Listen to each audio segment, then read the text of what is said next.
오늘 말씀 함께 보겠습니다. 사도행전 27장 우리 1절에서 12절 말씀입니다.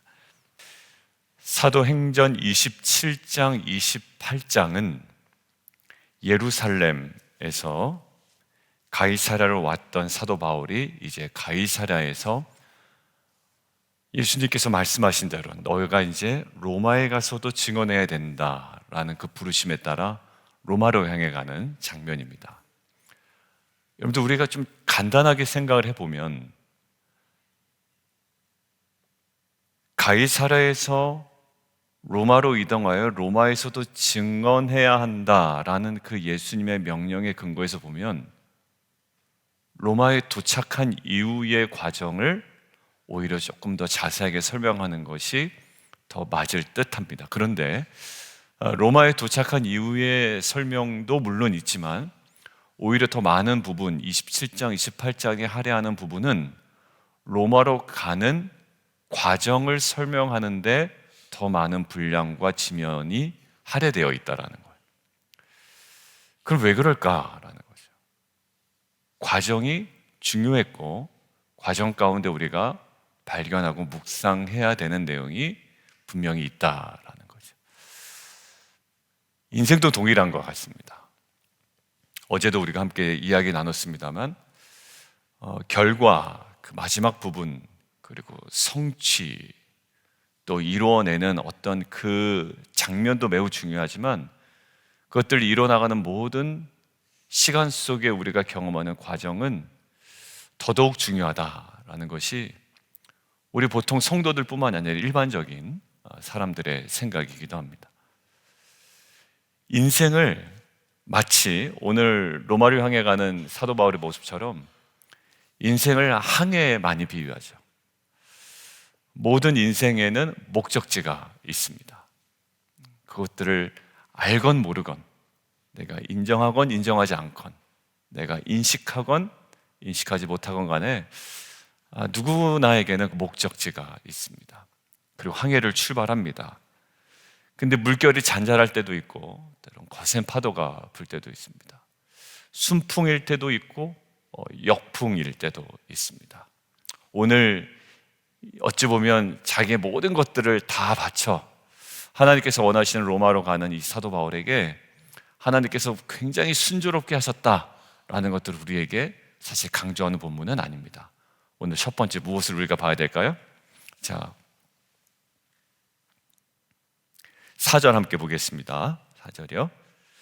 함께 읽죠. 시작. 또 거기서 우리가 떠나가다가 맞바람을 피하여 구브로 해안을 의지하고 항해했다. 예. 거기 맞바람 동그라미 치시죠.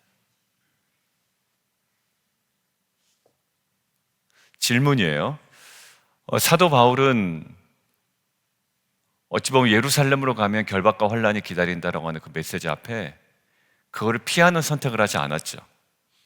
주 예수께 받은 사명, 그 복음을 증거하는 일에 내가 생명을 조금도 아끼지 않겠다라고 헌신했던 자이고, 또 로마로 가는 것이 사실 사도 바울에게는 법적으로 불리한 상황이었습니다. 왜냐하면 오히려 지금 가이사랴에서 이 사람 상소만 하지 않았다면 로마로 보낼 필요도 없고 지금 석방해도 괜찮아 라고 했던 상황이란 말이에요.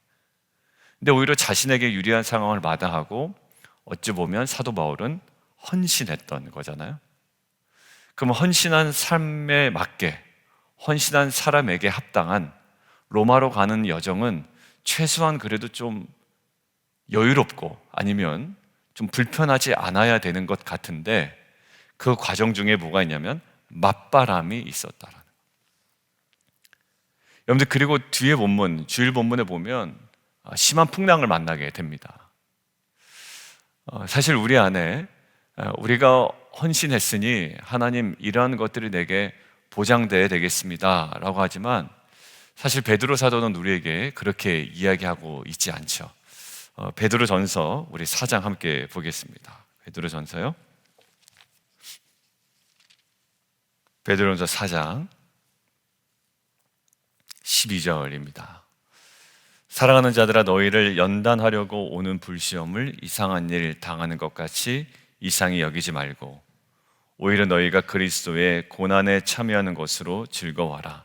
이는 그의 영광을 나타내실 때에 너희로 즐거워하고 기뻐하게 하려 함이라.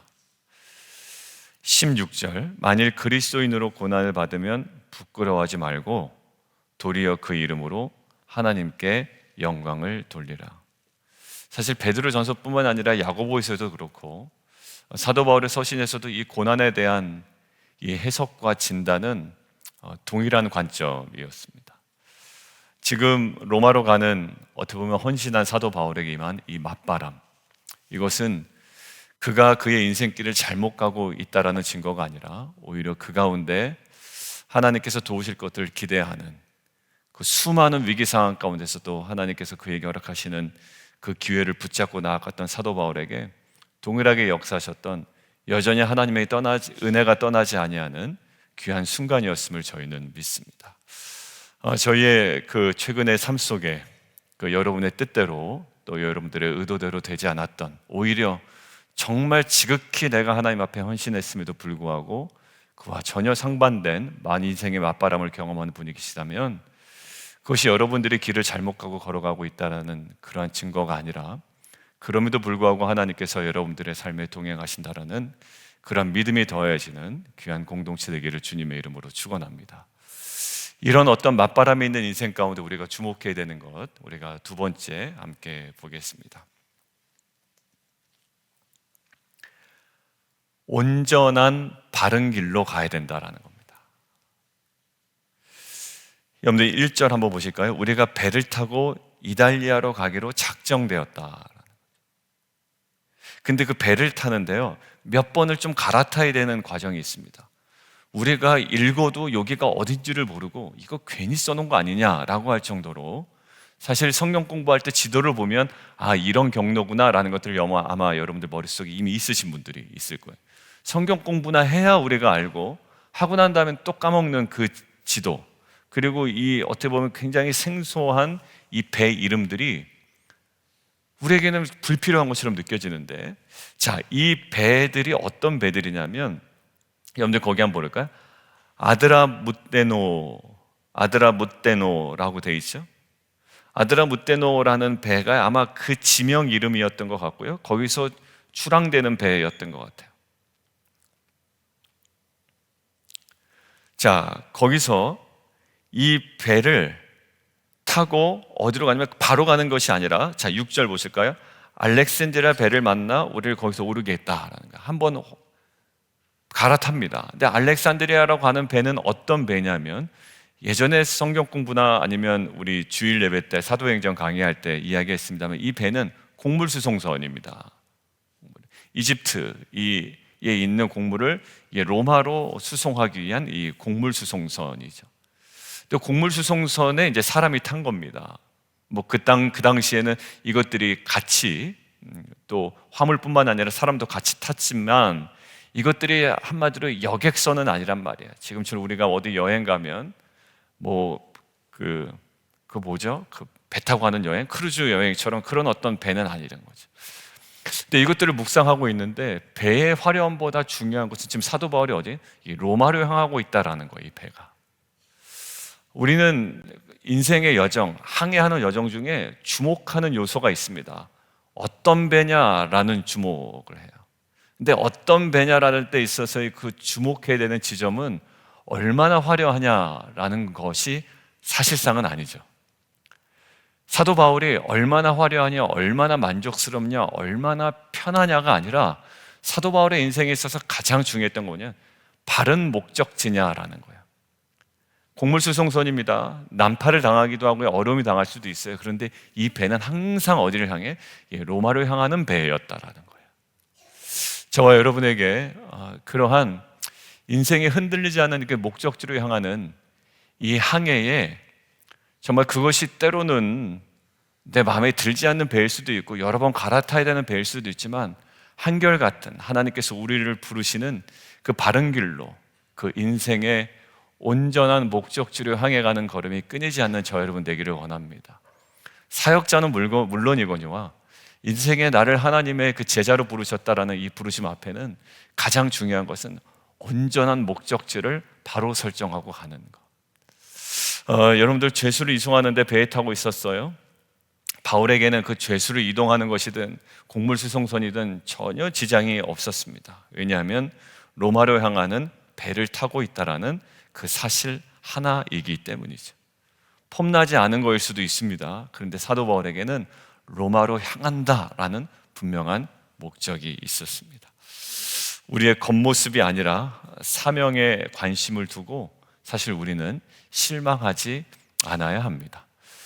교회 공동체가 특별히 비교할 수 있는 것이 있습니다. 세상과 비교하지 않아도 사실 굉장히 주눅들 수 있습니다. 왜냐하면 교회 규모, 건물 사이즈, 성도들 숫자, 그다음에 재정의 많고 적음, 이것이 세상과 비교하지 않더라도 이웃의 교회와 또 다른 교회와 비교해서 위축될 수 있는 여러 가지 많은 요소가 있거든요.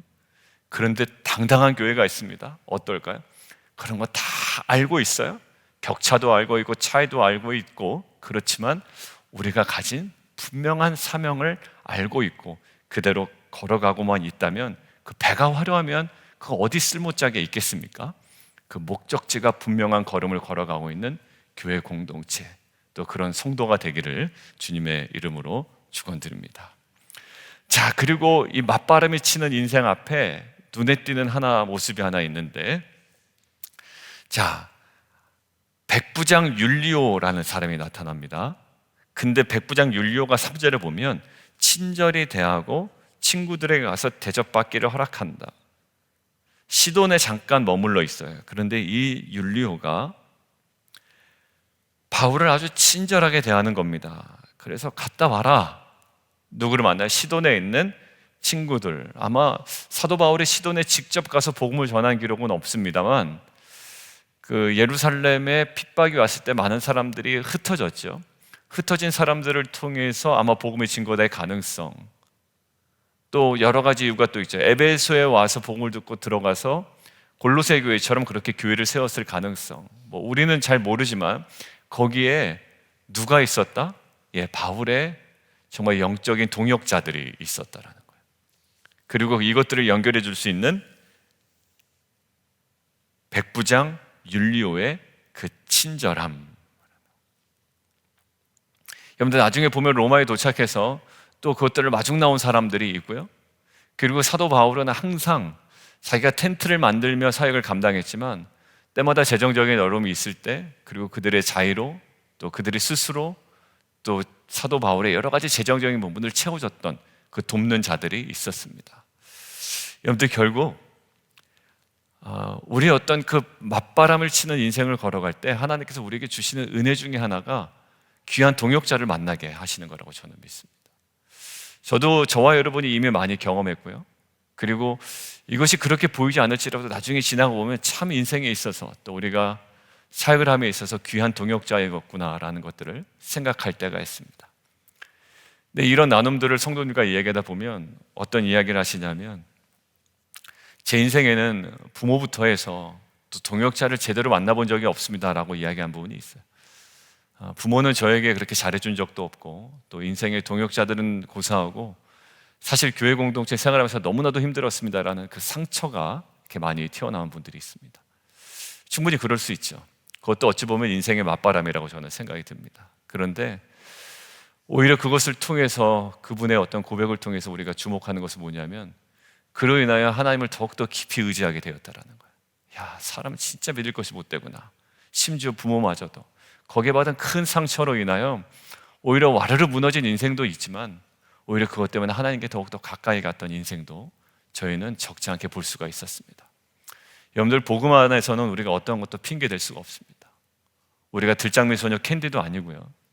우리가 맨날 과거에 받은 상처 때문에 내 인생의 모난 부분들을 합리화하려는 인식은 이제 그만둬야 됩니다. 왜냐하면 하나님께서 그 모든 것들을 감당할 수 있는 능력을 복음 안에 주셨기 때문이에요. 옛날에 부모께 받은 상처, 옛날에 배우자에게, 또 사람들에게 따돌림 받았던 것, 여러분들 이것이 나에게 이유가 된다면 예수 그리스도의 복음은 우리 안에 아무것도 능력이 안 된다는 것을 자인하는 꼴이 되죠. 여러분들 결국 사도 바울이 인생의 맨 마지막 장면에 자기 주변에 많은 사람들이 다 떠났다고 이야기합니다. 상처잖아요. 근데 그가 고백한 것, 내 곁에 누가 계시다? 주님이 계시다라는 사실. 이 정말 이 복음과 하나님의 거룩한 임재로 그 모든 것들을 다 감당해야 됩니다. 여러분들, 우리 안에 핑계는 있을 수 없어요. 왜냐하면 복음 안에 우리가 거하기 때문입니다. 이 맞바람치는 인생 가운데 하나님께서 허락하신 귀한 동역자와의 만남, 친절한 자들, 어디 숨어 있었는지 모르지만 이 시돈에 있었던 정말 친절히 바울을 섬겼던 자들 뿐만 아니라 가장 궁극적인 하나님의 그 동행과 임재가 저 여러분에게 그 맞바람치는 인생 가운데 정말 은혜로 다가오는 귀한 역사가 있기를 원합니다. 자, 세 번째요. 맞바람치는 인생 가운데 우리가 조심해야 될 건데요. 자, 11절입니다. 함께 읽겠습니다. 시작. 백부장이 선장과 선주의 말을 바울의 말보다 더 믿더라. 여러분들, 이것이 오늘 결론 나진 않는데 이 말이 선주와 선장의 말이 좋지 않았습니다. 그리고 뒤에 12절에 보면 베닉스에 가서 겨울을 지내자 하는 자가 더 많다. 이게 약간 하루길 더 가는 겁니다. 하루길을 왜 더 가냐면 지금 여기에서 머물다가는 여기 지내기가 너무 불편한 거예요. 그러니까 한마디로 야, 1시간 더 가자.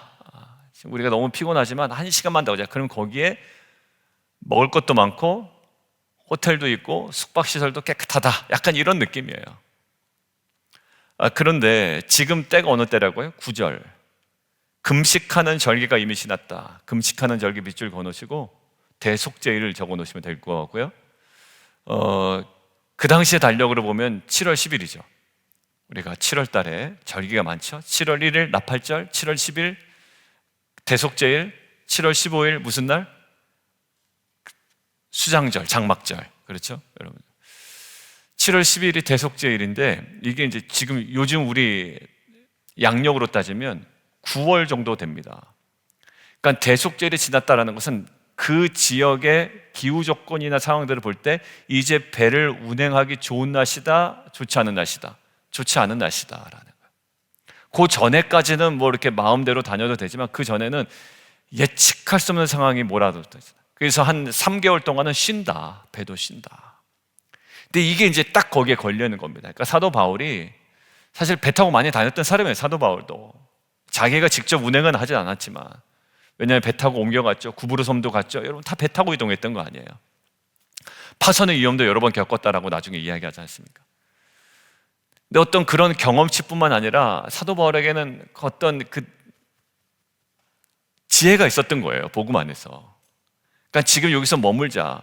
왜냐하면 급한 사람은 누굽니까? 물론 그들도 급해요. 왜? 이 식량을 빨리 가서 해놔야 돈을 받지 않습니까? 그러니까 그들도 급하지만 사실 지금 이 동선을 보니까 조금 더 가자는 거예요. 그러니까 거기서 머물지 않는 거, 겨울을. 그러니까 사실 뭐 지금 당장 하루 이틀 사이에 도착하자는 마음도 없었습니다. 그러니까 조금 더 편한 데 있자라는 거고, 사도 바울은 아니다라는 겁니다. 근데 급한 사람은 누가 더 급해? 사도 바울이 더 급하죠. 왜? 로마로 가야 되니까.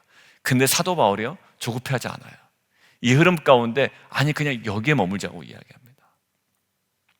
여러분들, 우리의 복음의 지혜가 필요합니다. 왜냐하면 항해를 강행할 경우 위험에 처할 것이라고 지금 경고하는 거예요. 실제로 사도 바울의 경고대로 난파당합니다. 배가 파손된다고요. 그런데 백부장 누구의 말을 들어요? 바울의 말보다 선장과 선주의 말을 더 믿고 항해합니다. 배에 대한 전문가, 배 주인 의견 따르는 거 너무나도 당연해 보이지만, 그러나 결과는 바울의 말이 맞는 것으로 결론이 납니다. 그들은 엄청난 손해를 보게 되죠. 배에 있는 거 다 버려버립니다. 중간에 이제 나중에 보면 인생이라는 항해, 우리가 맞바람치는 그 순간에 우리가 주목해야 되는 것이 있어요. 세상의 지혜를 따르는 것이 맞는 것처럼 보입니다. 왜? 거기 위로가 있고 거기 내 만족이 있고 거기에 안심할 만한 여러 가지 요소들이 있기 때문이죠. 사회나 직장이나 학교나 가정에서 잘 살기 위해서 필요한 상황들을 세상의 전문가들이 유튜브를 통해서 또 여러 가지 많은 자료들을 통해서 우리에게 수많이 조언하고 있습니다. 물론 이들의 말이 맞고 또 때로는 유익이 될 때도 사실 있습니다만, 하나님의 사람은 이 맞바람치는 인생의 항해 가운데 복음 안에서의 지혜가 분별되는 은혜가 있기를 원합니다. 여기에 이제 묻어지는 거예요. 복음 안에 분별되는 이 지혜. 하나님의 지혜가 세상의 그 어떤 지혜보다 뛰어나다는 것을 믿는 신자라면, 그렇다면 우리 가운데 매일 말씀 앞에 겸손히 나아가 하나님의 지혜를 구해야 할 줄 믿습니다. 어제도 우리가 이야기했죠. 다 이야기하고 함께 다 묵상해서 이렇게 행동할 줄 알았는데 엉뚱하게 행동한단 말이에요. 왜? 그 사람 얘기에 가만히 들어오니까 그게 너무 자기한테 만족이 되는 거야. 위로도 되고 그것이 하나님께서 나에게 허락하시는 그 전부인 것처럼 보이는 겁니다. 엉뚱한데 마음 두고 있다가 정말로 더 큰 풍랑을 만나는 경험을 저와 여러분들이 했잖아요. 마음 둘 곳에 두지 못하고 오히려 내 마음을 엉뚱한 곳에 뒀다가 의지하던 그것이 와르르 무너져 내릴 때 그 아픔이 있었습니다. 사랑하는 성도 여러분들, 정말 이 하나님의 지혜를 겸손히 말씀 앞에 앉아 구하는 저와 여러분 되기를 원합니다. 그리고 하나님의 그 지혜로 세상을 온전히 이끌어가고 감당해 나가는 저와 여러분 되기를 주님의 이름으로 축원드립니다. 우리 함께 좀 기도하며 나가도록 하겠습니다. 우리 함께 좀 기도할 때 로마를 향해 가는 항해는 하나님께 헌신한 사도 바울의 헌신이었습니다. 그런데 거기에 뭘까요? 맞바람이 있습니다. 그 맞바람을 경험하는 인생 속에 우리가 경험해야 되는 거예요. 화려한 배를 추구하면 안 돼요. 제가 깜짝 놀랐습니다. 최근에 주는 말씀이 이건데도 불구하고 엉뚱한 것들을 붙잡고 가는 거예요. 뭘까? 묵상이 제대로 됐을까? 아니, 아주 명쾌하게 이야기하는데 화려한 것을 쫓아가는 겁니다. 여러분들, 이게 왜 그러냐면 인간이 죄인이기 때문에 그래요. 이게 그리고 옆에서는 보이는데 정작 내 문제가 됐을 경우는 내가 화려한 것을 쫓아가는 거예요. 믿음에서 떠나가는 것이고. 그런데 바른 길로 가는 거예요. 로마로 향한 배이면 됐습니다. 그것이 죄인을 수송하는 배이건 곡물을 수송하는 배이건, 지금 우리가 안심할 수 있는 건 로마로 향하는 배였다라는 거예요. 두 번째, 하나님께서 그 과정 가운데 그 돕는 은혜들을 주십니다. 예비된 도움을 허락하여 주시고 또 동역자들을 주십니다. 여러분들, 우리가 혼자서는 할 수 없는 것이 있어요. 결혼 혼자서 할 수 없고요, 그리스도인이 되는 것 할 수 없다고 그래요. 폴 트루니에가 이렇게 얘기하잖아요. 결혼 혼자 할 수 없고 그리스도인이 되는 거 할 수 없다. 항상 돕는 도움이 있고요, 동역자가 있고, 그 모든 것들이 다 상실된 그 순간에조차 하나님의 그 은혜, 임재가 있습니다. 그리고 우리가 맞바람을 만날 때 우리는 지혜가 필요합니다. 멈춰서야 될지, 조금 더 욕심을 내려 내 만족스러운 지점으로 가야 될지. 그런데 오늘 보십시오. 사도 바울의 이 복음 안에서의 지혜가 맞았습니다. 인생 가운데 세 가지예요. 온전한 목적지인가? 라는 것. 두 번째, 정말 그 하나님의 예비된 도움을 누리는 은혜.